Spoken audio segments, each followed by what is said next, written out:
தமிழ் குரல் நேயர்களுக்கு வணக்கம். நம்ம இன்று சந்திக்க இருக்கும் சிறப்பு விருந்தினர் மூத்த பத்திரிகையாளர் ஐயநாதன் அவர்கள். வணக்கம் சார். வணக்கம். அமலாக்கத்துறை வழக்கு டெல்லி முதல்வர் அரவிந்த் கெஜ்ரிவால் அவர்களை இப்போ இடைக்கால ஜாமீன் கொடுத்துருக்குறாங்க. இப்போ சிபிஐ ஏற்றுக்கல அப்படிங்கிற மாதிரி ஒரு விஷயம் இருக்குது. எப்படி பார்க்குறீங்க?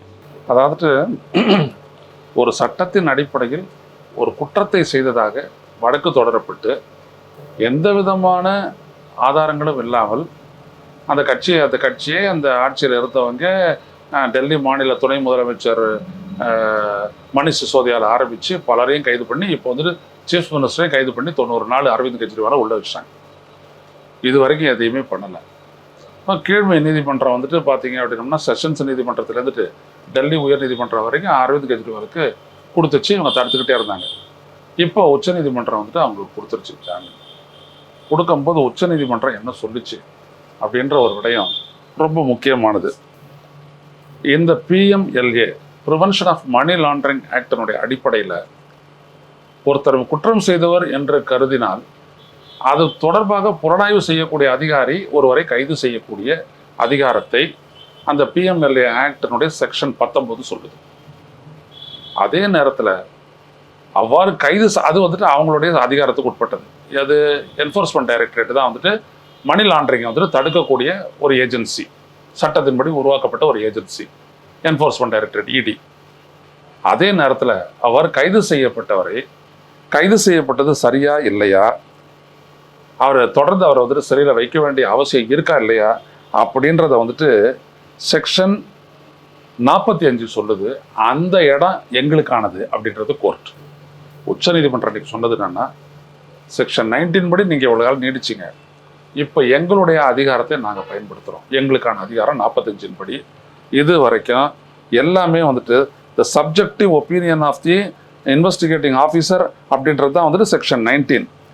Section 45 is excise undertaken by court itself. நீதிமன்றமே எடுத்துக்கிட்டு அது சரியா தப்பான்னு பார்க்குறது. அந்த இடத்துல தான் பார்த்துட்டு இது வரைக்கும் அவருக்கு எதிராக இந்த வழக்கு தொடர்பாக கைது செய்யப்பட்டவர்கள் கொடுத்த வாக்குமூலம் தவிர அவருக்கு எதிராக எந்த எவிடன்ஸும் நீங்கள் ப்ரொடியூஸ் பண்ணாத காரணத்தினால் நாங்கள் விடுதலை செய்கிறோம் அப்படின்னு சொல்லிடுச்சு. இதில் இவங்க என்ன சொன்னாங்க, என்ஃபோர்ஸ்மெண்ட் டைரக்டரேட்டு இந்த மதுபான விற்பனை கொள்கை எடுத்த முடிவா வியாபாரிகளுக்கு பெரிய லாபத்தை கொடுத்து அதில் ஒரு பங்கை இவங்க வாங்கிக்கிட்டாங்க. அது 100 கோடி வரைக்கும் இவங்க வாங்கியிருக்கிறாங்கன்னுச்சு. அப்புறம் இது 1000 கோடி வரைக்கும் வரும்னுச்சு. ஏற்கனவே அப்படிப்பட்ட பணம் ஹைதராபாத்லேருந்து சென்னைக்கு போய், சென்னையிலேருந்து டெல்லிக்கு டெல்லியிலேருந்து கோவாவுக்கு போய், கோவா தேர்தலில் அது பயன்படுத்தப்பட்டது அப்படின்னு சொன்னாங்க. ஆனால் எந்த எவிடன்ஸும் இல்லை. அவங்க திருப்பி என்ன கேட்டாங்க, ஒரு விடயம் அந்த அவருக்காக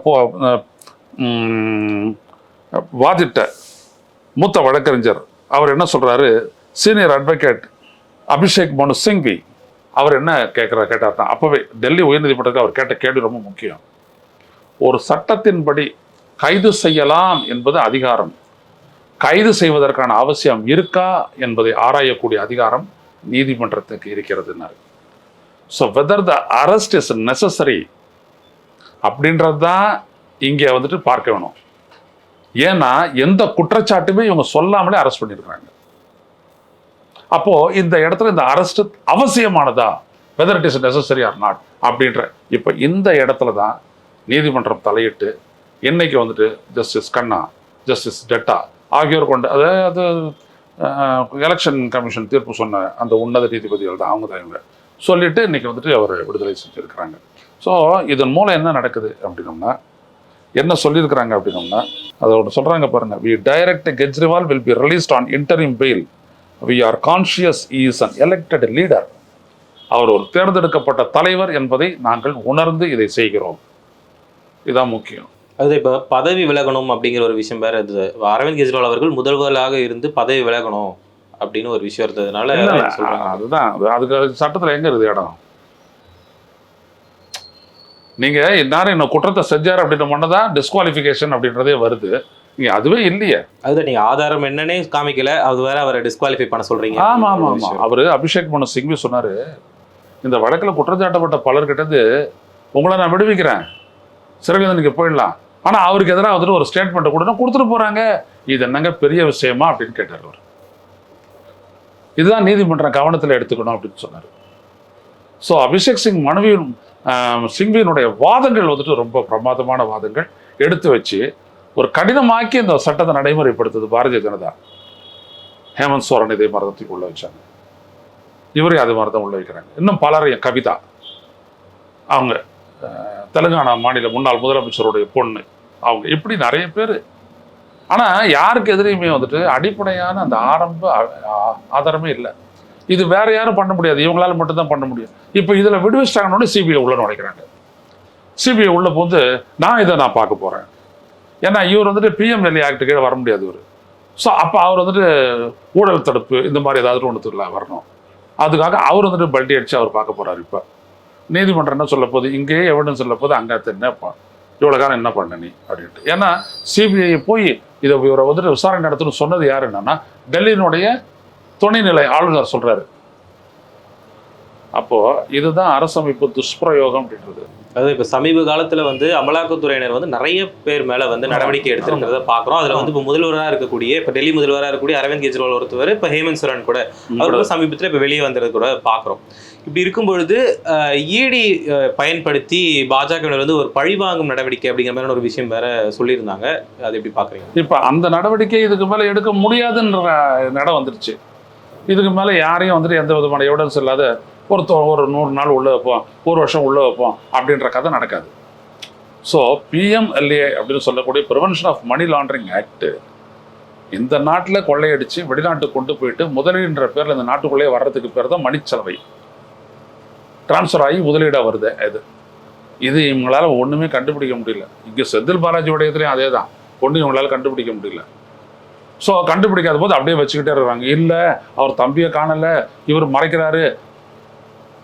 மணிஷ் சிசோதியாவுக்கு இவங்க அரெஸ்ட் பண்ணி உள்ள வைக்கும் போது என்ன சொன்னாங்கன்னா, பல கேள்விகளுக்கு டோன்ட் நோன்னு பதில் சொல்றாரு அப்படின்னாங்க. தெரியாத கேள்விக்கு தெரியாதுன்னு தான் சொல்லணும். ஆனால் அதே ஒரு குற்றச்சாட்டு அதான் ஒன்று சொன்னார். ஆம் ஆத்மி கட்சியை பற்றி இதை பற்றி ஒன்று சொன்னாங்க. எல்லா சட்டங்களின் அடிப்படையிலையும் கைது செய்யப்பட்டவர், குற்றம் சாட்டப்பட்டவர் தண்டிக்கப்படும் வரை அவர் நிரபராதி. இந்த பிஎம்எல்ஏ ஆக்ட் இடியை பொறுத்த வரைக்கும் எப்படின்னா, நிரபராதின்னு சொல்ற வரைக்கும் நீ குற்றவாளி, நீ நிரபராதின்றது நிரூபிக்கப்படும் வரை நீ குற்றவாளி. அப்படிதானே இது? எப்படியாப்பட்ட வித்தியாசம் பாருங்க. இது வந்துட்டு சர்வதேச அளவில் பார்த்தீங்கன்னா லீகலி இட் இஸ் அன்டேனபிள். இப்படி இருக்கிறதுக்கான வாய்ப்பே கிடையாது. ஆனால் இங்கே இருக்குது இந்த நாட்டில். இதுதான் மோடி அரசமைப்பு ரீதியாக செய்யக்கூடிய வித்தை. ஸோ இது எக்ஸ்போஸ் ஆகுது இல்லையா? இப்போ இந்த அரவிந்த் கெஜ்ரிவாலோட விடுதலை இதெல்லாம் வந்துட்டு நீதிமன்றத்தில் பெருசாக உடனே தூக்கி போடுறாங்க. ஒரு பெருச்சாடியை, சத்த பெருச்சாடியை தூக்கி போட்டு ஐயோ நாற்று அடிக்குது, எல்லாரும் ஓடி போடுங்கடா. அதை எமர்ஜென்சியை பார்த்துட்டு சம்விதான் அர்த்தியாதிவாஸ் அப்படின்றது. இப்போ தமிழ்நாட்டில் கூட செந்தில் பாலாஜி அவர்களை வந்து அமலாக்கத்துறையினர் கைது பண்ணியிருந்ததை பார்க்க முடிஞ்சுது. இப்போ அவருடைய வழக்கு அப்படிங்கிறது வந்து இன்னைக்கு விசாரணைக்கு வந்திருந்தா கூட இப்போ ஜூன் 16ஆம் தேதி வந்து தீர்ப்பு வழங்கப்படும் அப்படிங்கிற மாதிரியான ஒரு நிலை இருக்கு. அது குறித்து உங்களுடைய பார்வை? இல்லை, தீர்ப்பு எப்படி வருதுன்னு வரும்போது பார்த்துக்குவோம்.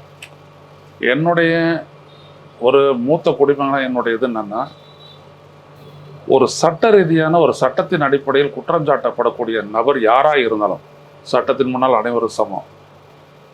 அது கெஜ்ரிவாலாக இருக்கட்டும், ஐயநாதனாக இருக்கட்டும், யாராக வேணாலும் இருக்கட்டும். குற்றம் சாட்டப்பட்டவர் பேர் ஒரு பூர்வாங்க ஒரு விசாரணை நடத்தி ஒரு எவிடன்ஸ் இருக்கணும் அவங்களுக்கு எதிராக அந்த குற்றத்தில் அவங்க ஈடுபட்டாங்கன்றதுக்கு. வெறும் 10 பேர் வாக்குமூலம் சொல்கிறாங்க, 4 பேர் சொல்லிட்டு போகிறாங்க குற்றவாளி அப்படின்னு சொல்கிறாங்கன்னா ஒருத்தர் குற்றவாளி ஆகிட முடியாது. அது வந்துட்டு சட்டப்படி சட்டமே கிடையாது. அதை வச்சு இவங்க பண்ணுறாங்க.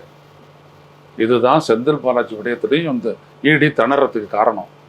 அவர் விடுவிடுதலை பண்ணிட்டாங்க அப்படின்னா இதுக்கப்புறம் இந்த கேஸே மேலே போகாது. அதனால தான் டக்குன்னு என்ன பண்ணுறாங்க, சிபிஐக்கு மாற்றி விட்றாங்க. அது இப்போ அமலாக்கத்துறை வழக்கில் சிபிஐக்கு தலையீடுங்கிறது எப்படி பார்க்க? இல்லை, அதே தான் இதில் முடியாதுன்னொடனே வேற ஒன்றுத்தில் முடக்க பார்க்கறது. சரி, அவங்களுடைய எண்ணம் என்ன? ஆம் ஆத்மி கட்சியை ஒழிக்க பார்த்தாரு மோடி, அமித்ஷா மோடி ஒழிக்க பார்த்தாங்க. அது நடக்கலை. மோடி உள்ள இவர் கெஜ்ரிவால் உள்ள இருந்தாலும் உள்ளே இருந்து வழி நடத்தினாரு. வெளியில் வந்துட்டு அத்திஷி அது எல்லாத்தையும் பத்துச்சு மற்றவர்களும் பார்த்தாங்க. ஆனால் எவ்வளோ எம்எல்ஏக்கள் எம்பிக்கள் வெளியேறினாங்க அந்த கட்சியை விட்டு. புரியுதுங்களா? எந்த கட்சியும் துணை நிற்கல. அந்த மாதிரியான ஒரு நிலை தான். அப்போ இதுதான் வந்துட்டு பாஜகவுக்கு பெரிய தலைவலி. ஒருத்தர் உடைக்க முடியலையே, ஒருத்தர் அழிக்க முடியலையே, கபலீகர அரசியல் தான் அவங்களுடைய அரசியல். ஸோ அவ்வளோதான், அது ஃபெயிலியர் ஆச்சு. ஸோ இதுக்கு மேலே வந்துட்டு இந்த மணி லாண்டரிங் கேஸை வச்சுக்கிட்டு எந்த ஒரு அரசியல்வாதியும் முடக்கோ கிடக்கோ செஞ்சாங்கன்னா நீதிமன்றம் உடனே தலையிட்டு ஏற்கனவே சொல்லிடுச்சு, இந்த மாதிரி இருந்தால் சொல்லு, நீ சும்மா உள்ளே வைக்கிறத வேடிக்கை பார்க்கறதுக்காக நாங்கள் உட்காந்துட்டல, என்ன எவிடன்ஸ் இருக்கு சொல்லு, இல்லையா விட்டுரு, முதல்ல எவிடன்ஸை தேடிட்டு வா, அப்புறம் அரெஸ்ட் பண்ணுறதுக்கு நானே பர்மிஷன் கொடுக்குறேன், அது வரைக்கும் இன்டரிம் பெயில் கோ. அதுதான் நீதிமன்றம் ஒன்று சொல்லிச்சு, இந்திய உச்ச நீதிமன்றம் பெயிலை பொறுத்த வரைக்கும் கடந்த ஆண்டு ஒரு முக்கிய தீர்ப்பு. அது மக்கள் அனைவரும் கவனத்தில் கொள்ள வேண்டும். தொடர்களே நீங்கள் இளைஞராக இருக்கலாம், ஆனால் எந்த நேரத்தில் இந்த நாட்டில் எப்படிப்பட்ட சட்டத்தினுடைய தாக்குதலுக்கு நீங்கள் உள்ளாவீங்க அப்படின்னு நீங்கள் சொல்லவே முடியாது. இந்த நாடு அந்த இடத்துல தான் வந்துட்டு பார்த்தீங்கன்னா ஒரு போலி ஜனநாயக நாடு. நான் சொல்கிறேன் இதை, it is not an absolute democracy, it is an apparent democracy. ஒரு ஜனநாயக நாடு மாதிரி தெரிகிற நாடு தான் இது. இப்படியே இது ஒரு ஜனநாயக நாடே கிடையாது. இல்லாட்டி EVM இருக்குமா? இவ்வளோ பெரிய மோசடியை பண்ணிட்டு போய்கிட்டே இருக்கலாமா? இவ்வளோ துட்டு கொடுத்து ஓட்டு வாங்குவாங்களா? இவ்வளோ தூரத்துக்கு கார்பரேட் தூக்கி துட்டு கொடுப்பாங்களா? 16,700 கோடி. அதனால தான் இதை உற்று கவனிங்க. நீங்கள் சென்சேஷனலான நியூஸை நீங்கள் நிறைய பார்க்கலாம், ஆனால் சட்ட ரீதியான விடயத்தை கஷ்டமாக இருந்தாலும் நீங்கள் புரிஞ்சுக்கங்க. ஏன்னா யாருக்கு வேணாலும் இந்த நிலை வரும்போது நீங்கள் துணிச்சலாக நெஞ்ச நிமிர்த்தி நின்று அதோட நீங்கள் போராடணும். அதெல்லாம் லாயர் பார்த்துப்பாங்க, அப்படி கிடையாது. இப்போ சட்டத்தினுடைய ஆட்சி அப்படின்றது வந்துட்டு சர்வாதிகாரத்தினுடைய ஆட்சி அப்படின்ற அளவுக்கு மாறிக்கிட்டு இருக்குது. அதனால தான் இவர் வந்துட்டு கான்ஸ்டிடியூஷனில் அவங்க கேட்டுறாங்க அப்படின்ட்டு இவர் வந்துட்டு ஒரு அதாவது ஏமாந்த நேரத்தில் ஏற்றம் கொண்டு வரலாம் புலிவேஷம் போடுகின்றான்னுவார் பாரதிதாசன். அப்படிதான் பாஜக. ஸோ அதனால் நீங்கள் இதெல்லாம் கேட்டுங்க. நான் என்ன சொல்கிறேன்னா, முக்கியமாக நீங்கள் கேட்ட கேள்வின்னா சிபிஐ உள்ள வராங்க. சிபிஐ இப்போ ஒன்றுத்தில் வந்துட்டு அவரை தண்டிக்க முடியல, அப்படின்னு என்னோட தேவையாக வருது. இது எப்படி? இது இப்போ மணி லாண்டரிங் இல்லைன்னு சரியாக தெரிஞ்சு போச்சு.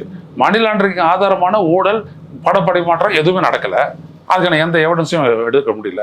ஒன்று சிபிஐ விட்டு மறுபடியும் போட்டாச்சு. அதன் மூலமாக கொஞ்ச நாள் அவர் உள்ள வைக்க வேண்டியது. இதெல்லாம் வந்துட்டு எப்படி? எனவே சட்டத்தின் ஆட்சி அப்படின்றதெல்லாம் இங்கே கிடையவே கிடையாது. இங்கே வந்துட்டு அதிகார துஷ்பிரயோகம் மட்டும்தான். அதனால தான் உங்களால் 5000 சொச்சம் கேஸை போட்டு நாங்கள் 24 பேரை கன்விக்ட் பண்ணியிருக்கிறோன்றாங்க. எது ED? அதான் இப்போ சமீப காலமாகவே அமலாக்கத்துறை வழக்குகளில் வந்து சரியான ஆதாரங்கள் இல்லை அப்படின்னு சொல்லிட்டு ஒரு விஷயம் வந்து பார்க்கப்படுது. இப்போ வந்து இப்போ சிபிஐ வேற அதுக்குள்ளே வந்து தலையிடுறதை வந்து பார்க்க முடியுது. இப்படி பார்த்தா மக்களிடையே வந்து அமலாக்கத்துறையின் மேலே இருக்கக்கூடிய நம்பிக்கைங்கிறது வந்து குறைஞ்சிரும். ஆட்சியின் மீது நம்பிக்கை இல்லை, அப்புறம் அமலாக்கத்துறை எந்த மூளைக்கு? சரி, நம்பகத்தன்மை நம்பிக்கை அப்படின்ற ஒரு விடயத்தையே வந்துட்டு இவங்க ஏமாற்றுதல் மூலம் பெற நினச்சி தான் இது வரைக்கும் ஜெயிச்சு இன்னைக்கு தோத்துருக்குறாங்க. இப்போ இவங்க வந்துட்டு உள்ளபடியே ராம பக்தர்களா? அப்புறம் ஏன் மகாபிரபு அவர்கிட்ட போனாங்க? ஒரிசா ஜெகநாத், மகாபிரபு ஜெகநாத்துக்கு ஜெய் அப்படின்னு ஏன் போனாங்க? அப்போ ராமர் வந்துட்டு இவங்கள கவுத்து விட்டார். அதான் நான் சொன்னேன், எத்தனை இடங்களில் ராமர் பிறந்த இடத்துல எல்லாம் காலி பாச்சாக்கா. இது ஒரு அத்தாட்சி. இறைவனை வச்சுன்னு ஏமாற்ற முடியாதுன்றதுக்கான அத்தாட்சி. அப்படியே ஒரு பூவை சுமந்துக்கிட்டு 15 நிமிஷம் நடந்து உள்ளே வந்து அதை தட்டில் கொடுத்து அதை போகிறத ஒன்று அப்படியே பார்த்துட்டு இருந்துட்டு எப்படியும் ஸ்ரீராம் ஜெய் ஸ்ரீராம்லாம் ஏன் சொல்ல வரல? வராது. ஏன்னா ராமனை ஏமாற்ற முடியலை. அவரை முடியுமா ஏமாத்துறதுக்கு? உடனே வந்துட்டு மகாபிரபு ஜெகநாத் அப்படி சொல்லிட்டு போட்டார் இவர். ஏன்னா ஒரு சில ஜெயிச்சிட்டாங்களா, அது அடுத்த தேர்தலில் உனக்கு என்ன ஆக போகுதுன்னு தெரியும். அப்போது ஏன்னா ராமன் வந்து பெசாத இருப்பார், கிருஷ்ணர் சும்மாவாக இருப்பார். அவர் உருட்டுவார், எல்லாத்தையுமே பார்த்துக்கிறாங்க. அதான் இப்போ நடக்க போகிற விஷயம் இல்லை. நான் அதான் சொன்னேன், இந்த தேர்தலில் பாஜக தோற்றி விட்டால் அது அதற்கு நல்லது. ஏன்னா அடுத்த தேர்தலில் அவங்க ஜெயிக்கலாம். ஆனால் இதில் வந்துட்டு இந்த கிக்கிரி பிக்கிரி வேலையெல்லாம் பண்ணிட்டு இவங்க ஜெயிச்சு வந்தாங்கன்னா இவங்க கடுமையான சோதனைகளை சந்திப்பார்கள் அப்படின்னு. அது நடக்குதா இல்லையா பாருங்கள். எங்களுடைய பல்வேறு கேள்விகளுக்கு ஆழமான பதிலளித்தீர்கள். உங்களுடைய நேரத்துக்கு வரதுக்குள்ள மிக்க நன்றி.